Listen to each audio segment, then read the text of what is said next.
स्वामी समर्थ. स्वामी भक्त हो, हे तुम्हाला माहीत आहे का, की जेव्हा केव्हा आपल्याला दुःख होतं किंवा कुठलंही मोठं संकट आपल्यावर येतं, त्यावेळेला आपण देवाजवळ जातो.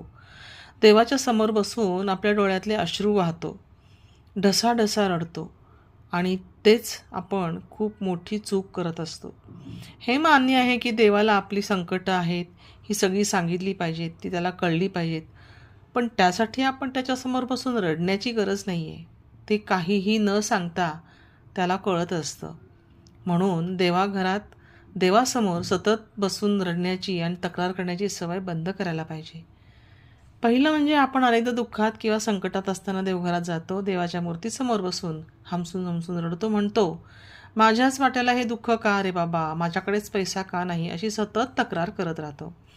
आपल्याला वाटतं की देव आपली व्यथा ऐकेल आणि दया दाखवेल, पण धर्मशास्त्र आणि ऊर्जेच्या विज्ञानानुसार देवघरात सतत नकारात्मक बोलणं किंवा अश्रू गळणं ही दैनंदिन जीवनातली एक अत्यंत मोठी चूक आहे. दुसरं म्हणजे देवघर ही घरातील सगळ्यात जागृत आणि सात्विक उच्च पातळीची ऊर्जेचं केंद्रस्थान आहे आणि ते पवित्र स्थानी तथासु तथास्तु असे म्हणजेच तसेच घडू देत असं म्हणून ही दैवी शक्ती अखंड कार्यरत असते. जेव्हा तुम्ही तिथे बसून सतत गरिबीची, आजारपणाची, लोकांच्या फसवणुकीची किंवा आपल्या अपयशाची तक्रारी करत असता, तेव्हा देवघरातली तीच दैवी ऊर्जा नकळतपणे तुमच्या त्या नकारात्मक शब्दांना तथास्तु म्हणते आणि तुमच्या आयुष्यात ते दुःख, ताणतणाव अधिक वेगाने यायला सुरुवात होते. आणि म्हणून तिसरी गोष्ट, देवाच्या समोर तुमचे वाहणारे अश्रू, तुमच्या मनातील नैराश्य देवघरातील प्रसन्न ऊर्जेला अत्यंत जड आणि दूषित करतात. देव हे एक श्रद्धेचं आणि शक्तीचं स्थान आहे, सहानुभूतीचे नाही. देवघरात सतत तक्रार केल्यामुळे घरात कायमस्वरूपी एक प्रकारची भयंकर उदासी आणि अस्थिरता वास करते. ज्या देवघरात रडारड होते तिथून माता लक्ष्मी आणि सकारात्मक ऊर्जा कायमची निघून जात असते, कारण लक्ष्मीला केवळ उत्साह आणि प्रसन्नताच प्रिय असते.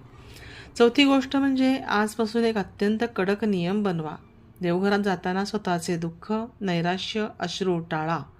देवासमोर फक्त आणि फक्त कृतज्ञताच व्यक्त करा. देवा, परिस्थिती कठीण आहे रे, पण तू माझ्या पाठीशी आहेस आणि मी या संकटातनं नक्की धैर्याने बाहेर पडेन, असा ठाम विश्वास तिथे व्यक्त करा. तुमच्या प्रार्थनेतील तक्रारीचे रूपांतर जेव्हा विश्वासात होईल आणि सकारात्मकतेत होईल, तेव्हा तुम्ही बघा, तुमची सगळी संकटं पूर्णतः आपोआप नष्ट होतील. सगळी संकटं दूर होतील आणि तुमची सगळी संकटं दूर होऊन तुमच्याकडे सकारात्मकता येईल आणि सगळं कसं छान छान होईल.